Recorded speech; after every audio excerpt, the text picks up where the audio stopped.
Hello aspirants, welcome to Unlock GS Academy. चलिए start करते हैं जनवरी मंथ का 7th सेशन, जिसमें हम न्यूज़पेपर के एग्जाम ओरिएंटेड इंपॉर्टेंट न्यूज़ को मल्टीपल चॉइस क्वेश्चन के थ्रू कवर करते हैं।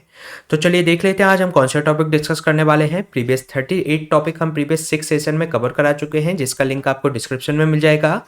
आज हम चर्चा करेंगे वुहान डिक्लेरेशन के बारे में, देन हम जानेंगे वर्ल्ड कंजर्वेशन बॉन्ड के बारे में, चर्चा करेंगे परशुराम कुंड के बारे में और जानेंगे डिजिटल इंडिया अवार्ड के बारे में।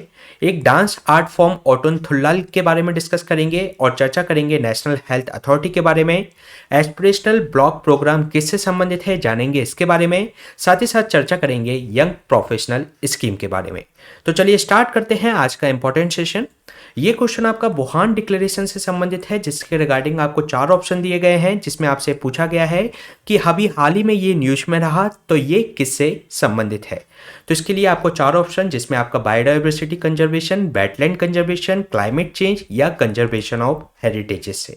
तो चलिए जान लेते हैं इसका आंसर। जो वुहान डिक्लेरेशन है ये संबंधित है वेटलैंड कंजर्वेशन से, यानी कि आर्द्र भूमियों के संरक्षण से, जिसको अडॉप्ट किया गया था जो अभी रामसर कन्वेंशन का COP14 आयोजित किया गया था वुहान और जिनेवा में, तो उसके अंतर्गत इसको अडॉप्ट किया गया। चलिए जान लेते हैं इसके बारे में। अभी जो वेटलैंड इंटरनेशनल की एक स्टडी आई, जिसके अंतर्गत ये बताया गया कि जो इंडिया ने अपने जो 5 वेटलैंड में से 2 वेटलैंड्स को खो दिया है लास्ट 3 डिकेड्स में, यानी कि जो 2 वेटलैंड्स हैं 5 में से, तो ये डिग्रेडेड हो चुके हैं। अगर हम बात करें वेटलैंड इंटरनेशनल की, तो एक तरीके से ये नॉन गवर्नमेंटल ग्लोबल ऑर्गेनाइजेशन है, जिसका हेडक्वार्टर नीदरलैंड में स्थित है। साथ ही साथ ये जो स्टडी आई है उसके अंतर्गत ये बताया गया है कि जो 40% ऑफ जो वाटर बॉडीज हैं उन्होंने अपनी क्वालिटी खो दी है, और जो कि एक्वेटिक एनिमल के सर्वाइवल के लिए ठीक नहीं है। इसके अलावा इसके पीछे उन्होंने रीजन बताया कि डिक्लाइन होने का, तो रीजन ये है कि जो लगातार मैसिव इंफ्रास्ट्रक्चर डेवलप हो रहा है, साथ ही साथ जो हाउसिंग प्लान्स हैं वे लगातार एक्सपेंड हो रहे हैं और वाटर का एक्सप्लॉयटेशन लगातार चल रहा है, तो ये मेजर रीजन है इस वाटर के डिग्रेड होने के। इसके अलावा वेटलैंड्स की अगर हम बात करें, तो ये एक तरीके का ट्रांजिशन यानी कि संक्रमण क्षेत्र होता है between the lands and aquatic system के बीच में। इसके अलावा इसमें जो वाटर टेबल है एक तरीके से नियर द सरफेस होता है, और ये जो लैंड होता है वह शैलो वाटर से कवर होता है। अगर हम बात करें वेटलैंड के कंजर्वेशन के लिए, तो इसके लिए एक रामसर कन्वेंशन है, जिसको अडॉप्ट किया गया था 1971 में, और भारत भी इसकी पार्टी है। अगर हम बात करें रामसर कन्वेंशन के बारे में, तो ये एक फ्रेमवर्क प्रोवाइड कराता है कि जिससे कि जो वेटलैंड्स हैं उनके जो रिसोर्सेज हैं उसका कंजर्वेशन किया जा सके, साथ ही साथ उनका वाइस यूज किया जा सके। इसके अलावा अगर भारत की बात करें, तो भारत में लगभग 2.2 लाख बिग वेटलैंड्स हैं, जिसमें से 75 को रामसर कन्वेंशन के द्वारा आइडेंटिफाई किया गया है। यानी कि भारत में रामसर साइट्स कितनी हैं? 75। और सबसे ज़्यादा जो रामसर साइट्स हैं वह तमिलनाडु में है, जो कि 14 है, और इसके बाद यूपी में 10 साइट्स इसके अंतर्गत अवेलेबल हैं। अगर हम बात करें, अभी recently conference of contracted parties हुई थी रामसर कन्वेंशंस की ऑन द वेटलैंड्स, जिसके अंतर्गत अडॉप्ट किया गया वुहान डिक्लेरेशन को। अगर हम बात करें, ये एक तरीके से प्रैक्टिकल एक्शन प्रोवाइड कराता है वुहान डिक्लेरेशन के अंतर्गत, जिससे कि प्रमोट किया जा सके कंजर्वेशन को, रिस्टोरेशन को और साथ ही साथ उसके मैनेजमेंट को। इसके अलावा इनका जो वेटलैंड्स है इनका वाइस यूज किया जा सके और उनका सस्टेनेबल यूज सुनिश्चित किया जा सके वेटलैंड्स का वर्ल्ड वाइड। साथ ही साथ ये कमिट करता है एडिशनल रिसोर्सेज की बेटर इंप्लीमेंट किया जा सके इस कन्वेंशंस को, जो कि रामसर कन्वेंशंस को, और इसके स्ट्रेटेजिक जो प्लान्स हैं उनको बेटर तरीके से इसको इंप्लीमेंट किया जा सके। साथ ही साथ ये इम्पैक्ट ओरिएंटेड इनके एक्शंस हो अप टू द 2030 तक। इसके अलावा इसमें जो 14 जो मीटिंग हुई वे कॉन्फ्रेंस ऑफ कॉन्ट्रैक्ट पार्टीज की, ये आयोजित की गई थी 5 से 13 नवंबर 2022 को in the Wuhan China at the east lake international conference centre में। साथ ही साथ जिनेवा ने भी इसके अंतर्गत, ये दोनों में एक तरीके से वर्चुअली रूप से ये दोनों कनेक्ट थे, तो इन दोनों में है ये एक आयोजित की गई थी ये COP14। तो ये क्वेश्चन हमने डिस्कस किया वुहान डिक्लेरेशन से संबंधित। चलिए चलते हैं नेक्स्ट क्वेश्चन पे। नेक्स्ट क्वेश्चन है आपका वर्ल्ड कंजर्वेशन बॉन्ड से संबंधित, जिसके रिगार्डिंग आपको 3 स्टेटमेंट दिए गए हैं। फर्स्ट स्टेटमेंट में आपसे कहा गया है कि जो वर्ल्ड कंजर्वेशन बॉन्ड है एक 5 ईयर $150 मिलियन का एक सस्टेनेबल डेवलपमेंट बॉन्ड है, जो कि प्रोटेक्ट करता है कि जो ब्लैक राइनोस हैं उनकी पॉपुलेशन को इंक्रीज किया जा सके इन अ 2 protected area in India. Second statement में आपसे कहा गया है कि जो वर्ल्ड कंजर्वेशन बॉन्ड है एक आउटकम बेस्ड वर्ल्ड बैंक का स्ट्रक्चर्ड बॉन्ड है, जिसके अंतर्गत ये एक तरीके से चैनल प्रोवाइड कराता है कि जो प्राइवेट कैपिटल है वह फाइनेंस कर सके कंजर्वेशन एक्टिविटीज में। थर्ड स्टेटमेंट में आपसे कहा गया है कि ये पार्ट है ग्लोबल एनवायरनमेंट फैसिलिटीज का, और इसके अंतर्गत जो ग्लोबल एनवायरनमेंट जो फैसिलिटीज है ब्लेंडेड फाइनेंस इनिशिएटिव का ये पार्ट है। तो इसके रिगार्डिंग आपको करेक्ट आंसर इसके अंतर्गत फाइंड आउट करना है। तो चलिए देख लेते हैं इसका आंसर। इसमें जो फर्स्ट स्टेटमेंट में बात की गई है कि जो वर्ल्ड कंजर्वेशन बॉन्ड है एक 5 ईयर $150 मिलियन का सस्टेनेबल डेवलपमेंट बॉन्ड है, जो कि प्रोटेक्ट करता है जिससे कि इंक्रीज की जा सके ब्लैक राइनो की पॉपुलेशन को इन अ 2 प्रोटेक्टेड एरिया इन इंडिया। तो ये रॉन्ग स्टेटमेंट है, क्योंकि ये जो 2 प्रोटेक्टेड एरिया है वे इंडिया के अंतर्गत नहीं बल्कि साउथ अफ्रीका के अंतर्गत इसको प्रोटेक्ट करना है, क्योंकि जो ब्लैक राइनोस पाए जाते हैं वे इंडिया के अंतर्गत नहीं बल्कि साउथ अफ्रीका के अंतर्गत ये पाए जाते हैं। तो इसलिए वहां पर के कंजर्वेशन के लिए इसके लिए एक तरीके से ये बॉन्ड रिलीज किया गया है। तो ये इसके अंतर्गत रॉन्ग स्टेटमेंट है। सेकेंड स्टेटमेंट में जो बात की गई है कि जो वर्ल्ड कंजर्वेशन बॉन्ड है एक आउटकम बेस्ड वर्ल्ड बैंक का स्ट्रक्चर बॉन्ड है, जो कि चैनल प्रोवाइड कराता है कि जो प्राइवेट कैपिटल है वह फाइनेंस कर सके कंजर्वेशन एक्टिविटीज को। तो ये इसके अंतर्गत करेक्ट स्टेटमेंट है। इसके अलावा थर्ड स्टेटमेंट में जो बात की गई है कि ये एक पार्ट है ग्लोबल एनवायरनमेंट फैसिलिटीज का, इसके अंतर्गत ब्लेंडेड जो फाइनेंस इनिशिएटिव है उसके अंतर्गत। तो ये भी इसके अंतर्गत करेक्ट स्टेटमेंट है, इसलिए इसका जो आंसर हो जाएगा 2 और 3 ओनली। चलिए जान लेते हैं इसके बारे में। इसके अंतर्गत जो हमने बात की वर्ल्ड कंजर्वेशन बॉन्ड की, तो उसको राइनो बॉन्ड के नाम से भी जाना जाता है। और जो वर्ल्ड कंजर्वेशन बॉन्ड है एक 5 ईयर $150 मिलियन का ये सस्टेनेबल डेवलपमेंट बॉन्ड है, जो कि प्रोटेक्ट करेगा साथ ही साथ जिससे कि ब्लैक राइनो की पॉपुलेशन इंक्रीज हो सके इन अ 2 protected area in a south Africa. इसके अलावा जो वर्ल्ड कंजर्वेशन बॉन्ड है एक outcome based world bank structured bond है, जो कि एक तरीके से चैनलाइज करेगा कि प्राइवेट कैपिटल इन्वेस्ट की जा सके इन द कंजर्वेशन एक्टिविटीज, और इसके अंतर्गत ये फाइनेंस करेगा from the global environment facilities के द्वारा भी इसको फाइनेंस किया जाएगा, जो कि वर्ल्ड कंजर्वेशन बॉन्ड जो ट्रांसफर करेगा project risk from the donors to the investors. साथ ही ये जो पार्ट है ग्लोबल एनवायरनमेंट जो ब्लेंडेड फाइनेंशियल इनिशिएटिव है, जिसके कारण से ये देखता है इसके अंतर्गत कि हाउ इनोवेटिव रूप से वे फाइनेंस कर सकते हैं to the global environment degradation को रोकने के लिए। तो ये जो फंड है ग्लोबल एनवायरनमेंट फैसिलिटी ब्लेंडेड जो फाइनेंस इनिशिएटिव है ये पहले से ही बना हुआ है, और ये एक तरीके से प्लान करता है कि कैसे हम इनोवेटिव रूप से फाइनेंस कर सकते हैं, जो कि आपकी ग्लोबल एनवायरनमेंट लगातार जो डिग्रेडेशन हो रहा है, चाहे वह एनिमल के या स्पीसीज के संदर्भ में हो या क्लाइमेट के संदर्भ में हो, तो उसको कॉम्बैट करने के लिए ये फाइनेंस उपलब्ध करवाता है। इसके बाद अगर हम बात करें ग्लोबल एनवायरनमेंट फैसिलिटीज की, तो ये एक तरीके से जो मल्टीलेटरल फाइनेंस मैकेनिज्म है, और ये एक तरीके से एडवांस $21.1 बिलियन का ये एक तरीके से ग्रांट्स, और इसमें जो मोबिलाइज करता है additional $140 billion in a financing for more than 5,000 projects in the 170 countries के अंतर्गत ये फाइनेंस कर चुका है। इसके अलावा जो ग्लोबल एनवायरनमेंट जो फैसिलिटी है ये इस्टेब्लिश की गई है under the Rio earth summit, जो कि 1992 में आयोजित की गई थी, और इसका जो हेडक्वार्टर है ये बेस्ड है वाशिंगटन डीसी के अंतर्गत, जो कि यूनाइटेड स्टेट्स में है। साथ ही साथ ये जो ग्लोबल एनवायरनमेंट जो फैसिलिटी है ये जॉइंटली मैनेज की जाती है यूनाइटेड नेशन डेवलपमेंट प्रोग्राम और वर्ल्ड बैंक के द्वारा। साथ ही साथ यूएनईपी भी इसमें सहयोग करती है। साथ ही इसमें जो 183 जो नेशंस हैं ये एक तरीके से यूनाइटेड हैं ग्लोबल एनवायरनमेंट फैसिलिटीज के अंतर्गत, और इसमें जो पार्टनरशिप है सिविल सोसाइटी ऑर्गेनाइजेशंस का भी है, इंटरनेशनल इंस्टीट्यूशंस, प्राइवेट सेक्टर्स भी इसके अंतर्गत शामिल हैं। इसके अलावा ये जो फाइनेंशियल मैकेनिज्म है जो कि इस्टेब्लिश किया गया है कि जो भी प्लेनेट के जो मोस्ट प्रेसिंग आपके एनवायरनमेंट प्रॉब्लम्स हैं उनके लिए ये फाइनेंस प्रोवाइड करा सके। साथ ही साथ ये फंड प्रोवाइड कराते हैं इन द डेवलपमेंट कंट्री, जिससे कि जो उनकी ट्रांजिशन इकोनॉमीज के संदर्भ में कि वे किस तरीके से क्लाइमेट चेंज, बायोडाइवर्सिटी और ओजोन लेयर को संरक्षित कर सके। अगर हम इसके 6 जो डेजिग्नेटेड फोकल एरियाज हैं उनकी बात करें, तो ये 6 क्षेत्रों में ये काम करता है, जो फोकस करता है बायोडाइवर्सिटी के क्षेत्र में, climate change, international waters, ozone depletions, land degradation और परसिस्टेंट ऑर्गेनिक पॉल्यूटेंट के संदर्भ में। इसके अलावा ये जो कुछ कन्वेंशंस हैं उनको ये फाइनेंस करता है। ये जो प्रोग्राम है सपोर्ट करता है एक्टिव पोर्टफोलियो ऑफ ओवर लगभग 200 इन्वेस्टर्स ग्लोबली।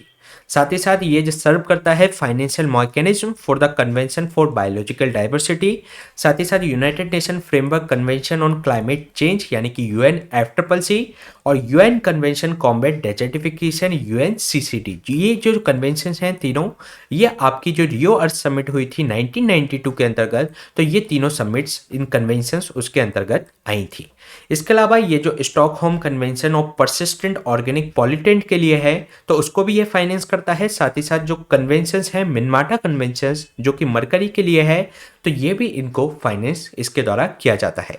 अगर हम इंडिया की बात करें तो ये इसके अंतर्गत डोनर भी है और रिसिपेंट्स भी है ग्लोबल एनवायरनमेंट फैसिलिटी का। साथ ही अगर हम इसमें राइनो की बात करें जो कि इंडिया में पाया जाता है, तो एक वन हॉर्न राइनो इंडिया के अंतर्गत पाया जाता है जो कि 5 डिफरेंट स्पीसीज में से एक है। अगर हम अदर फोर्स की बात करें तो एक है ब्लैक राइनो जो कि 2 अफ्रीकन जो स्पीसीज पाई जाती है उसमें सबसे छोटा होता है ब्लैक राइनो। और इसके अलावा वाइट राइनो भी है। ये जो रिसेंटली अगर हम बात करें तो रिसर्चर के द्वारा ये क्रिएट कर दिया गया है इसका embryo in the northern white rhino का, जो कि इन विट्रो फर्टिलाइजेशन प्रोसेस के द्वारा इसका एम्ब्रियो तैयार किया गया है। इसके अलावा एक जावान राइनो है जो कि क्रिटिकली इंडेंजर्ड है। साथ ही एशिया में एक और आपका सुमात्रन राइनो है जो कि एक्सटेंट हो गया है मलेशिया के अंदर से। इसके अलावा इसमें जो 3 स्पीसीज हैं राइनो की ना एशिया, उसमें से ग्रेटर वन हॉर्न जो राइनो है और जावा राइनो और सुमात्रा हायरोन, जावा एंड सुमात्रा जो राइनोस हैं, तो ये 3 स्पीसीज इंडिया में पाई जाती हैं। इसके अलावा इसमें जो ग्रेट वन हॉर्न राइनो है वह केवल इंडिया में ही पाया जाता है। इंडिया में केवल वन हॉर्न राइनो ही पाया जाता है। साथ ही साथ ये एक तरीके से इंडियन राइनो कहा जाता है और ये लार्जेस्ट है ऑफ द राइनो स्पीसीज में। ये आइडेंटिफाई किया जाता है सिंगल ब्लैक हॉर्न के द्वारा और ये इसमें जो ग्राउंड ब्राउन जो हाइड इसके अंतर्गत स्किन फोल्ड्स इसके अंतर्गत होते हैं, तो ये इनसे आइडेंटिफाई कर लिया जाता है। इसके अलावा ये प्राइमरली ग्रेज करता है यानी कि घास को चरने का, और साथ ही साथ इसकी जो डाइट है कंसिस्ट करती है entirely grasses as well as जो लीव्स होती हैं, ब्रांचेस होती हैं या उनकी जो झाड़ियाँ होती है, ट्री, फ्रूट्स और एक्वेटिक एनिमल को खाने का इसकी ये डाइट है। तो भारत में केवल आपका वन हॉर्न राइनो पाया जाता है जिसको इंडियन राइनो भी कहा जाता है। इसके अलावा अगर हम बात करें इसके हैबिटेट की, तो ये जो स्पीसीज है रेस्ट्रिक्टेड है small habitats in the Indo Nepal जो तराई रीजन है उसके अंतर्गत, नॉर्थर्न वेस्टर्न बंगाल में भी ये मिल जाता है, साथ ही साथ आसाम के अंतर्गत भी ये पाया जाता है। इसके अलावा इंडिया की अगर हम बात करें तो ये केवल असम, वेस्ट बंगाल एंड उत्तर प्रदेश में पाया जाता है और आसाम के अंतर्गत लगभग सबसे ज्यादा ये राइनोस देखने को मिलेंगे 2640 जो कि 4 प्रोटेक्टेड एरिया में है। पवित्रा आपका जो वाइल्ड लाइफ रिजर्व है, राजीव गांधी औरंग नेशनल पार्क है, काजीरंगा नेशनल पार्क है, साथ ही साथ मानस नेशनल पार्क के अंतर्गत वन हॉर्न राइनोस आपको देखने को मिलेंगे। साथ ही साथ इसमें से भी अगर हम बात कर लें तो 2400 जो हैं वे काजीरंगा नेशनल पार्क के अंतर्गत ही आपको देखने को मिल जाएंगे। इसके अलावा इनका जो प्रोटेक्शन स्टेटस की बात करें तो IUCN की लिस्ट में इनको वल्नरेबल स्टेटस दिया गया है। साथ ही साथ जो साइट्स की लिस्ट है convention of international trade and endangered species of wild fauna and flora, तो उसके अंतर्गत अपेंडिक्स 1 के अंतर्गत इनको शामिल किया गया है। इसके अलावा अपेंडिक्स 1 में शामिल होने का मतलब ये होता है कि इसके अंतर्गत किसी भी तरीके का इसका ट्रेड नहीं किया जा सकता एक्सेप्ट साइंटिफिक रिसर्च को छोड़कर। इसके अलावा ये जो वाइल्ड लाइफ प्रोटेक्शन एक्ट है हमारा 1972, उसकी शेड्यूल जिसमें 6 शेड्यूल हैं, तो उसके शेड्यूल 1 के अंतर्गत इनको शामिल किया गया है। तो ये हमने बात की वर्ल्ड कंजर्वेशन बॉन्ड से संबंधित। चलिए चलते हैं नेक्स्ट क्वेश्चन पे। नेक्स्ट क्वेश्चन है आपका परशुराम कुंड से संबंधित, जिसके रिगार्डिंग आपको 2 स्टेटमेंट दिए गए हैं। फर्स्ट स्टेटमेंट में आपसे कहा गया है कि ये हिंदुओं का पिलग्रिम्स यानी कि आपका तीर्थ स्थल है हिंदुओं का, और ये एक तरीके से सिचुएटेड है ब्रह्मपुत्रा के जो प्लेटू है lower reaches of the Subansiri river पर। सेकेंड स्टेटमेंट में आपसे कहा गया है कि इसके अंतर्गत जो डिवोटी होते हैं यानी कि जो भक्त होते हैं वे एक तरीके से जो साधु हैं वह एक तरीके इसमें होली डिप लगाते हैं in the water each year on the occasion of the Makar Sankranti के लिए, और इसको एक तरीके से नॉर्थ ईस्ट का कुंभ भी कहा जाता है। तो इसके रिगार्डिंग आपको करेक्ट स्टेटमेंट फाइंड आउट करना है। तो चलिए देख लेते हैं इसका आंसर। इसमें जो फर्स्ट स्टेटमेंट में बात की गई है कि जो हिंदू पिलग्रिमेज है साइट्स है और ये सिचुएटेड है ब्रह्मपुत्र प्लेटू पर in the lower reaches in the Subansiri river. तो ये इसके अंतर्गत रॉन्ग स्टेटमेंट है, क्योंकि ये सुबनसिरी रिवर पर नहीं बल्कि लोहित रिवर पर ये स्थित है।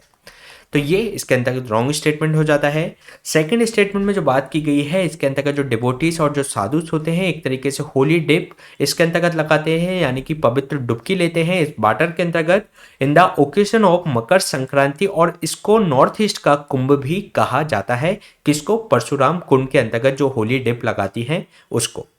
तो इसलिए इसका जो आंसर हो जाएगा B2 ओनली। चलिए जान लेते हैं अभी चर्चा में क्यों रहा। प्राइम मिनिस्टर के द्वारा यहाँ की कुछ झलकियाँ अपने ट्विटर चैनल पर ने पोस्ट की, जो कि परशुराम कुंड फेस्टिवल की थी इन अरुणाचल प्रदेश। ये एक तरीके से हिंदू पिलग्रिमेज एक हिंदू तीर्थ स्थल है जो कि सिचुएटेड है ब्रह्मपुत्र के प्लेटू के लोअर रीचेस पे, और ये यहाँ पर जो लोहित रिवर है वहाँ के ये लोअर रीचेस पे उपस्थित है। इसके अलावा ये जो 21 किलोमीटर नॉर्थ है Tezu in the Lohit district से इन द अरुणाचल प्रदेश, और इस पर जो डिवोटीज हैं और जो साधुस हैं एक तरीके से यहाँ पर पवित्र डुबकी लगाते हैं इन ईच ईयर, जबकि ओकेजन होता है मकर संक्रांति का इन जनवरी, और इसको एक तरीके से नॉर्थ ईस्ट का कुंभ भी कहा जाता है। और ये डेडिकेटेड है जो माइथोलॉजिकल जो फिगर हैं परशुराम, तो उनको ये डेडिकेटेड कुंड है, और ये पॉपुलर फेस्टिवल अट्रैक्ट करता है पिलग्रिमेज ऑफ नेपाल से भी यहाँ पे कई लोग आते हैं फ्रॉम द अक्रॉस इंडिया, यहाँ पर भी होली टिप लगाने के लिए लोग जाते हैं। तो ये क्वेश्चन हमने डिस्कस किया परशुराम कुंड से संबंधित। चलिए चलते हैं नेक्स्ट क्वेश्चन पे। नेक्स्ट क्वेश्चन है आपका डिजिटल इंडिया अवार्ड से संबंधित, जिसके रिगार्डिंग आपको 3 स्टेटमेंट दिए गए हैं। फर्स्ट स्टेटमेंट में आपसे कहा गया है कि इसको इंस्टीट्यूट किया गया है by the ministry of housing and urban affairs के द्वारा under the aegis of national portal of India. Second statement में आपसे कहा गया है कि जो डिजिटल इंडिया अवार्ड्स है इसका उद्देश्य है कि इंकरेज करे, साथ ही साथ हॉनर करे जो कि इनोवेटिव डिजिटल सॉल्यूशंस होते हैं या कोई एग्जाम्पलरी इनिशिएटिव्स लिए गए हैं बाय द वेरियस गवर्नमेंट इंटाइटल्स के लिए, तो उसके लिए एट ऑल द लेवल्स इसके लिए अवार्ड उनको किया जाता है।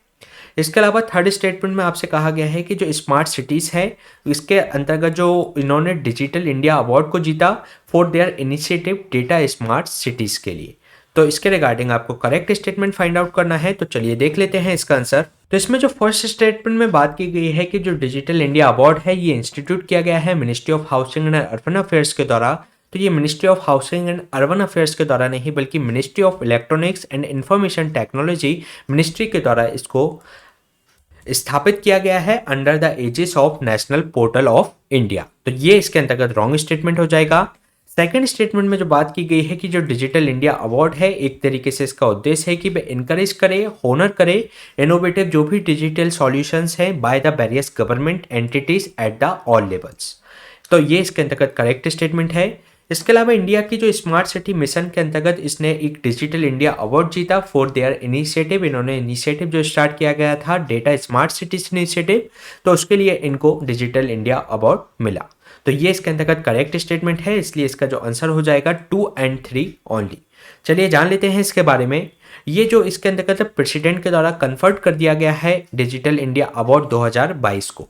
डिजिटल इंडिया अवार्ड का उद्देश्य यह है कि वह इनकरेज करें, हॉनर करें जो भी इनोवेटिव जो डिजिटल सॉल्यूशंस हैं, जो भी इस तरीके के इनिशिएटिव लिए गए हैं गवर्नमेंट एंटिटीज़ के द्वारा, इसमें स्टार्टअप्स भी शामिल हैं, तो इसके अंतर्गत सारे लेवल पर तो उनको हॉनर करने के लिए ये डिजिटल इंडिया अवार्ड दिया जाता है। जो डिजिटल इंडिया अवार्ड है इंस्टीट्यूट किया गया है ministry of electronics and information technology के द्वारा under the aegis of national portal of India. इसके अंतर्गत जो विनर्स घोषित किए गए हैं ई नाम, जो कि आपके एग्रीकल्चर के लिए एक तरीके से प्लेटफॉर्म है, जो pan India electronic trading platform है टू क्रिएट कि वह एक तरीके से जो नेशनल मार्केट है एग्रीकल्चर कमोडिटीज़ की, तो उसको यूनिफाइड किया जा सके, यानी कि उनको एकीकृत किया जा सके, और इसके अंतर्गत लगभग 545 मंडियों को एकीकृत करने का प्रयास किया गया है। इसके अलावा एक और है ई विवेचना ऐप, जो कि एमपी की ऐप है, जिसके अंतर्गत जो क्राइम इन्वेस्टिगेशन के लिए ये ऐप एमपी सरकार के द्वारा बनाई गई है। इसके अलावा एक माइन मित्रा है जो कि यूपी सरकार की है।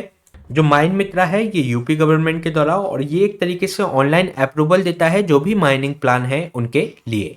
और एक द्वारे सरकार है जो कि वेस्ट बंगाल की योजना है, जिसमें जो भी सर्विसेज हैं, जो पब्लिक सर्विस जो डिलीवरीज हैं, वह वेलफेयर स्कीम्स को एट द डोर स्टेप्स, यानी कि आप द्वारे से समझ सकते हैं कि डोर पर आपको वह उसकी योजनाओं का लाभ पहुंचाया जाएगा। इसके अलावा अगर हम बात करें जो डिजिटल इंडिया अवार्ड है, ये जो अवार्ड है इंस्टीट्यूट किया गया था 2009 में। ये एक तरीके का अवार्ड है जो कि एक हॉनर करता है जो कि गवर्नमेंट एंटिटीज हैं, वे एक तरीके से कोई डिजिटली सॉल्यूशंस लेके आते हैं किसी भी प्रॉब्लम्स का, तो उनके लिए। साथ ही साथ इसकी जो पेरेंट मिनिस्ट्री जो कि हमने बात की एनआईसी के अंतर्गत, जो under the ministry of electronics and information technology के अंतर्गत ये काम कर रहा है। साथ ही साथ ये जो अवार्ड दिए गए हैं, अभी जो 7th एडिशन है डिजिटल इंडिया अवार्ड का। तो ये क्वेश्चन हमने डिस्कस किया डिजिटल इंडिया अवार्ड के बारे में। चलिए चलते हैं नेक्स्ट क्वेश्चन पे। नेक्स्ट क्वेश्चन है आपका, एक आर्ट फॉर्म है, डांस आर्ट फॉर्म है ओटाना थुल्लाल। तो उसके बारे में आपसे पूछा गया है 3 स्टेटमेंट। तो फर्स्ट स्टेटमेंट में आपसे कहा गया है कि जो ओटन थुल्लाल है, जिसको थुल्लाल के नाम से भी जाना जाता है, ये एक तरीके से रिसाइट होता है, डांस आर्ट फॉर्म है तमिलनाडु का। सेकेंड स्टेटमेंट में आपसे कहा गया है कि इसको इंट्रोड्यूस किया गया था 18th सेंचुरी में बाय द लेजेंडरी एक पोइट थे कंचनार नाम्बियार। थर्ड स्टेटमेंट में आपसे कहा गया है कि इसको मार्क किया गया जाता है एज अ सिंप्लिसिटी के रूप में, और किसके समान है ये, कथकली की जो सिंप्लिसिटी है उसके समान ही इसको माना जाता है। तो इसके रिगार्डिंग आपको करेक्ट आंसर फाइंड आउट करना है। तो चलिए देख लेते हैं इसका आंसर। इसमें जो फर्स्ट स्टेटमेंट में बात की गई है कि जो ओटन थुल्लाल है, या उसको थुल्लाल के नाम से भी जाना जाता है, तो ये एक डांस आर्ट फॉर्म है तमिलनाडु की। तो ये तमिलनाडु की नहीं बल्कि केरला की डांस आर्ट फॉर्म है। तो ये इसके अंतर्गत रॉन्ग स्टेटमेंट हो जाएगा। सेकेंड स्टेटमेंट में जो बात की गई है कि इसको इंट्रोड्यूस किया गया था 18th सेंचुरी में बाय द लेजेंडरी एक कवि थे, यानी कि पोइट थे, कंचन नाम्बियार के द्वारा। तो ये इसके अंतर्गत करेक्ट स्टेटमेंट है। थर्ड स्टेटमेंट में आपसे कहा गया है कि इसको मार्क किया जाता है इसकी सिंप्लिसिटी, और ये किसके समान है, कथकली के समान। तो ये रॉन्ग स्टेटमेंट है, क्योंकि जो कथकली जो आर्ट है, डांस आर्ट फॉर्म है, काफ़ी कॉम्प्लेक्स है, ना कि बस सिंपल है। तो ये एक तरीके से सिंप्लिसिटी है opposite to the dance art form of Kathakali. तो ये इसके अंतर्गत रॉन्ग स्टेटमेंट हो जाएगा, इसलिए इसका जो आंसर हो जाएगा B2 ओनली। चलिए जान लेते हैं इसके बारे में। जो ओटन थुल्लाल है, जिसको थुल्लाल के नाम से भी जाना जाता है, ये एक डांस आर्ट फॉर्म है केरला की, और ये फेमस है अपने ह्यूमर यानी कि हंसी मजाक और सोशल सटायर के लिए। साथ ही साथ इसको इंट्रोड्यूस किया गया था 18वीं सेंचुरी में बाय द लेजेंडरी पोइट थे, एक कवि थे, कंचन नाम्बियार के द्वारा। और इसको मार्क किया जाता है इसकी एज अ सिंप्लिसिटी के रूप में, जो कि अपोजिट है, क्योंकि जो कॉम्प्लेक्स फॉर्म है कथकली और कोडियाट्टम, तो इस जो कॉम्प्लेक्स फॉर्म की जगह ये एक सिंपलिसिटी वाला डांस आर्ट फॉर्म है। और इसके अंतर्गत जो थुल्लाल जो परफॉर्मर होते हैं, ये सपोर्ट किया जाता है, एक बैक में एक सिंगर होता है, वह उनको सपोर्ट करता है और वह लगातार उसको रिपीट करता जाता है। साथ ही साथ इसके अंतर्गत ऑर्केस्ट्रा होती है, जो कि मृदंगम, जिसको थोपी मंडलम कहा जाता है, तो उसके द्वारा उसको सपोर्ट किया जाता है। साथ ही साथ इसकी जो 3 सेपरेट वर्जन हमें देखने को मिलते हैं, इनसे इनकी उत्पत्ति मानी जाती है। तो ये एक तरीके से देखने को मिलते हैं, जो कि ओटन थुल्लाल, एक और दूसरा है सीतन कन थुल्लाल, और तीसरा है पारयान थुल्लाल। यानी कि ओटन थुल्लाल, सीतन कन थुल्लाल और पारायण थुल्लाल। तो इसके ये 3 सेपरेट वर्जन देखने को मिलते हैं। इसके अलावा अगर हम बात करें कथकली की, तो कथकली एक ओरिजिनेट हुआ है ये primarily in the Indian state of Kerala के अंतर्गत। इसके जो बेसिक कंपोनेंट होते हैं, इसमें डिस्टिंक्ट फीचर्स होते हैं, जैसे कि आपके जो क्लासिकल डांस फॉर्म होते हैं, जो कि आपके एंशिएंट संस्कृत हिंदू टेक्स्ट है नाट्य शास्त्र, तो उससे ये लिए गए हैं। इसके अलावा जो डांस ड्रामा आर्ट है, जैसे कि कृष्णाट्टम और रामानट्टम, तो वह इसका एक तरीके से इसके पहले वह इनके जो डांस आर्ट फॉर्म थे वह परफॉर्म किए जाते थे।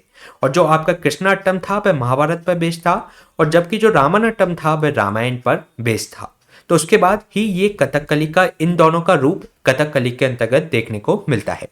इसके अलावा जो कथकली है, एक तरीके से इसमें डांस भी होता है, म्यूजिक भी होता है, और एक्टिंग और ड्रामेटाइज एक तरीके से स्टोरी भी इसके अंतर्गत सुनाई जाती है। और इसकी जो स्टोरी होती है वह एपिक्स जो है हमारे इंडिया के, जैसे कि महाभारत और रामायण पर ये बेस्ड होती है। साथ ही साथ ये जो डांस फॉर्म है कंबाइन करती है 4 एस्पेक्ट्स ऑफ द जो अभिनय होता है उसके, जिसके अंतर्गत अंगिका, आहार्या, बाचिका एंड सत बिकानद इसके अंतर्गत होते हैं। साथ ही साथ इसमें नृत्य का भी कॉम्बिनेशन होता है जो कि परफेक्टली इसके अंतर्गत पूरी तरीके से कॉम्बिनेशन प्रदर्शित किया जाता है। और इसमें जो सबसे महत्वपूर्ण इसके अंतर्गत डांसर के जो एक्सप्रेशन होते हैं वे काफ़ी प्रभावी होते हैं, और एक तरीके से ये एक जो म्यूजिक चलता है पद्मास, तो उसके अंतर्गत वह उसके जो फेशियल एक्सप्रेशन और ये हाथों हस्त मुद्रा के साथ वह एक तरीके से उनको प्रदर्शित किया जाता है इस सॉन्ग के साथ। इसके अलावा अगर हम बात करें इसमें जो अटा कथा जो स्टोरीज इसके अंतर्गत हैं, तो बस जो आपके एपिक्स हैं, जो मिथ्स हैं, रिटर्न किए गए थे संस्कृत हाईली संस्कृताइज में होते हैं इन द मलयालम लैंग्वेजेस में। तो जो हाईली हमारे जो संस्कृताइज जो एपिक्स थे उनको मलयालम के अंतर्गत इनको कन्वर्ट किया गया है, और जो राइटर्स ने इसमें काफ़ी ज़्यादा कंट्रीब्यूट किया है, और उन्होंने जो कथकली जो लिटरेचर है उस पर भी ये बेस्ड होते हैं।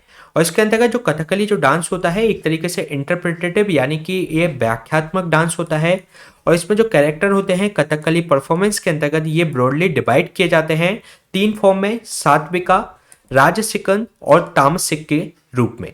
इसके अलावा इसमें जो कलशम होता है ये एक तरीके से प्योर डांस और सीक्वेंस होता है, जिसके अंदर जो एक्टर होता है उसको एक लिबर्टी होती है, आज़ादी होती है कि वह अपनी स्किल्स को इसके अंतर्गत एक्सप्रेस कर सके। वह उछल कूद करता है, जंप लगाता है, और उसमें जो रिदमिक होती है कोऑर्डिनेशन कलशम के अंतर्गत, तो वह एक तरीके से काफ़ी आकर्षक लगता है देखने में।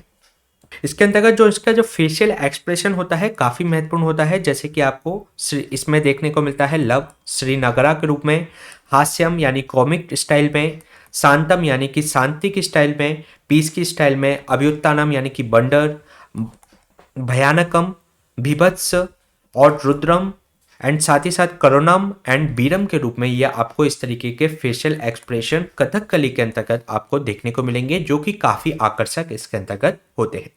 तो ये क्वेश्चन हमने डिस्कस किया थुलाल से संबंधित। चलिए चलते हैं नेक्स्ट क्वेश्चन पे। नेक्स्ट क्वेश्चन है आपका नेशनल हेल्थ अथॉरिटी से संबंधित, जिसके रिगार्डिंग आपको 3 स्टेटमेंट दिए गए हैं। फर्स्ट स्टेटमेंट में आपसे कहा गया है कि जो नेशनल हेल्थ अथॉरिटी है एक एपेक्स बॉडी है जो कि रेस्पॉन्सिबल है कि वह इम्प्लीमेंट कर सके जो आयुष्मान भारत पीएमजे स्कीम है उसको, और साथ ही साथ ये इम्प्लीमेंट कर सके नेशनल डिजिटल हेल्थ मिशन को, जिससे कि जो नेशनल डिजिटल हेल्थ इकोसिस्टम इनके लिए तैयार कर सके। सेकेंड स्टेटमेंट में आपसे कहा गया है कि ये अटैच्ड ऑफिस है ministry of health and family welfare का, जिसको चेयर किया जाता है ministry of health and family welfare के द्वारा। सेकेंड स्टेटमेंट में आपसे कहा गया है कि जो नेशनल हेल्थ अथॉरिटी है ये डिटरमाइन करता है सेंट्रल सीलिंग, जो कि प्रीमियम दिया जाता है सेंट्रल गवर्नमेंट के द्वारा, तो उसकी एक लिमिट को ये तय करता है पर फैमिली पर ईयर कितनी होनी चाहिए टू द स्टेट्स और यूटीज के लिए। तो इसके रिगार्डिंग आपको करेक्ट आंसर फाइंड आउट करना है, तो चलिए देख लेते हैं इसका आंसर। इसमें जो फर्स्ट स्टेटमेंट में बात की गई है कि ये एक एपेक्स बॉडी है जो कि रेस्पॉन्सिबल है फॉर इम्प्लीमेंटिंग आयुष्मान भारत प्रधानमंत्री जो जय स्कीम है उसके इम्प्लीमेंटेशन, साथ ही साथ जो नेशनल डिजिटल हेल्थ मिशन है उनके लिए एक नेशनल डिजिटल हेल्थ इकोसिस्टम बनाने के लिए ये रेस्पॉन्सिबल है। तो ये इसके अंतर्गत करेक्ट स्टेटमेंट है।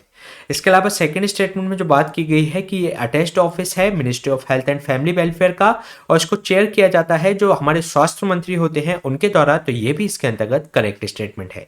थर्ड स्टेटमेंट में जो बात की गई है कि जो नेशनल हेल्थ अथॉरिटी है ये डिटरमाइन करती है सेंट्रल सीलिंग की सेंट्रल गवर्नमेंट कितना कंट्रीब्यूट करेगी इस स्कीम के अंतर्गत, तो उसकी सीलिंग बताती है पर फैमिली पर ईयर कितनी होनी चाहिए to the states and UTs के लिए। तो ये इसके अंतर्गत करेक्ट स्टेटमेंट है, इसलिए इसका जो आंसर हो जाएगा A1, 2 एंड 3।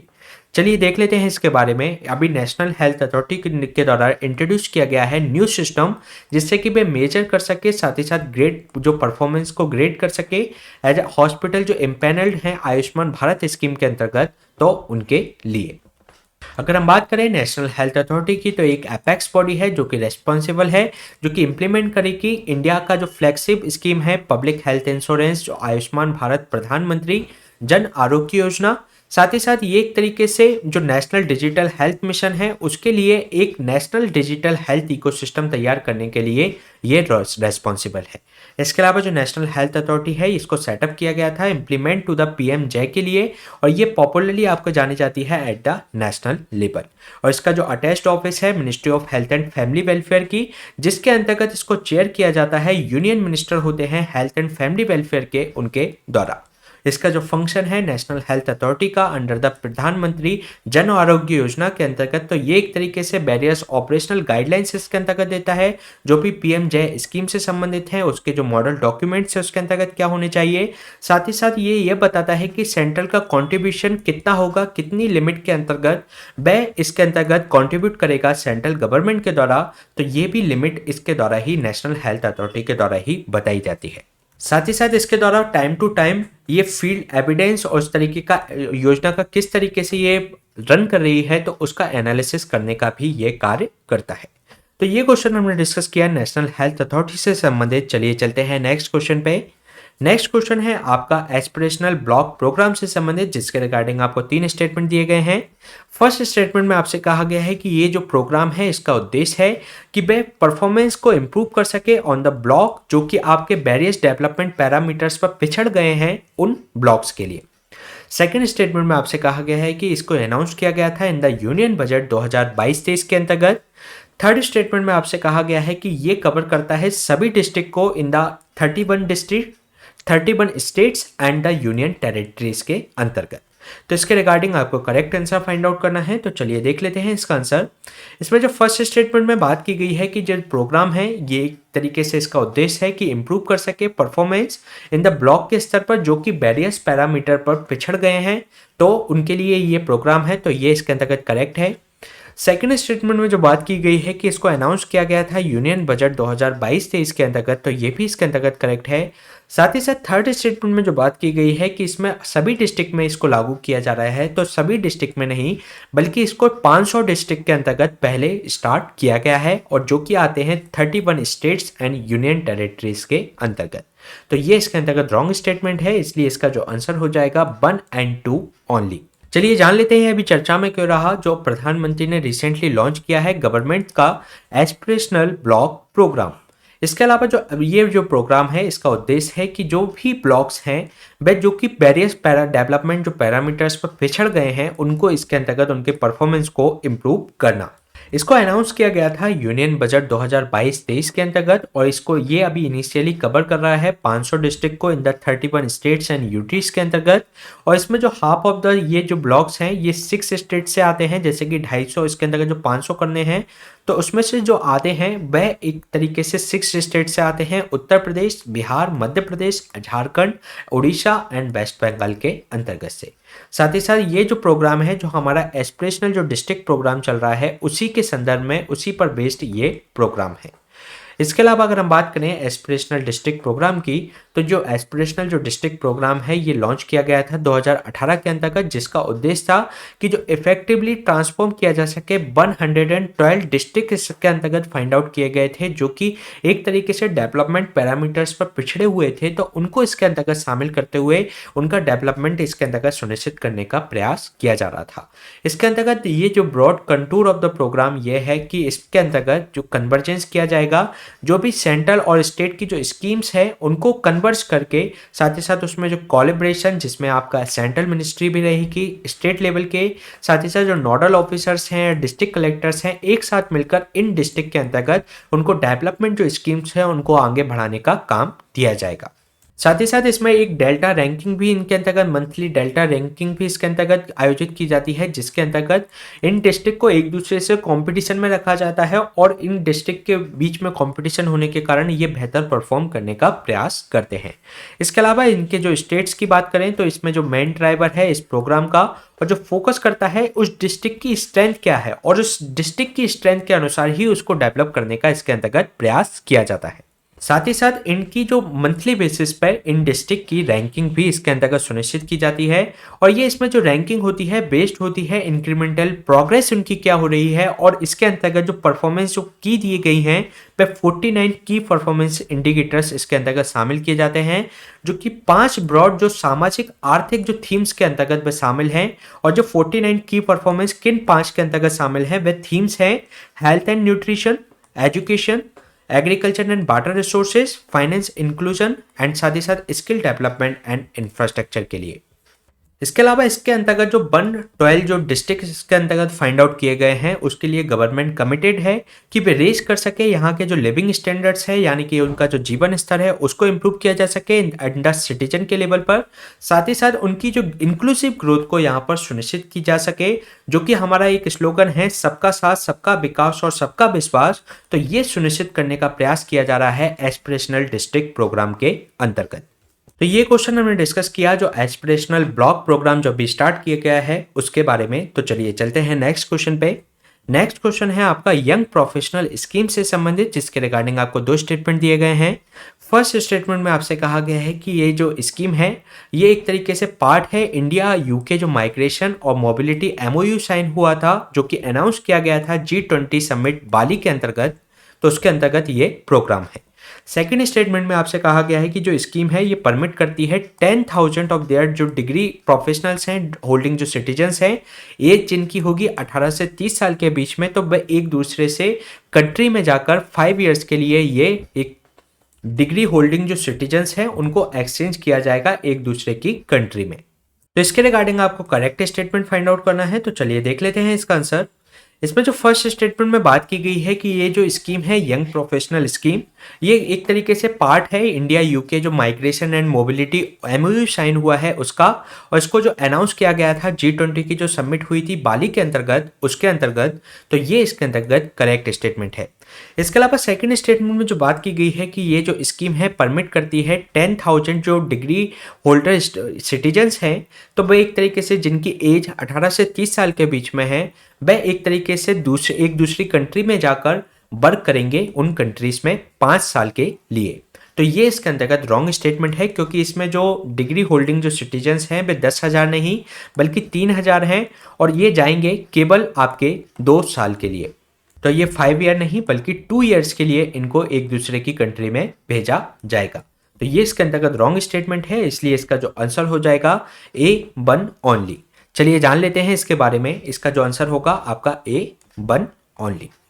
इसके अलावा इसका जो कॉन्टेक्स्ट रहा, जो इंडिया ने और यूनाइटेड किंगडम के साथ जो साइन किया है exchange letter for the young professional scheme in London.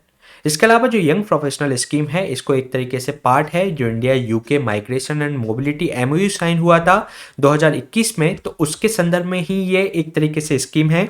और इसको अभी अनाउंस किया गया जो नवंबर के अंतर्गत जो G20 की समिट हुई थी बाली के अंतर्गत, तो इसके अंतर्गत उसको अनाउंस किया गया था। ये जो स्कीम है वह एक तरीके से परमिट करेगी कि 3,000 जो इनके जो डिग्री होल्डिंग जो सिटीजन्स हैं 18 से 30 साल के बीच के, वह एक दूसरे की कंट्री में जाकर वहां पर वर्क कर सके फॉर द 2 ईयर्स। और ये जो प्रोग्राम है एक तरीके से रेसिप्रोकल है, और जो अलाउ करेगा जो यूके प्रोफेशनल्स हैं सेम पोजीशन और पार्टिसिपेट कर सकें जो प्रोफेशनल एक्सचेंज, और जो कि यहाँ इंडिया में रहें और इंडिया के जो प्रोफेशनल्स हैं वह यूके में जाकर वहां पर काम करें। तो ये क्वेश्चन हमने डिस्कस किया यंग प्रोफेशनल स्कीम से संबंधित। इसी तरीके के सेशन हम आपके बीच में लाते रहेंगे। Please stay tuned. साथ ही साथ आप हमसे इस टेलीग्राम चैनल से भी जुड़ सकते हैं and subscribe the unlock GS academy. Thank you.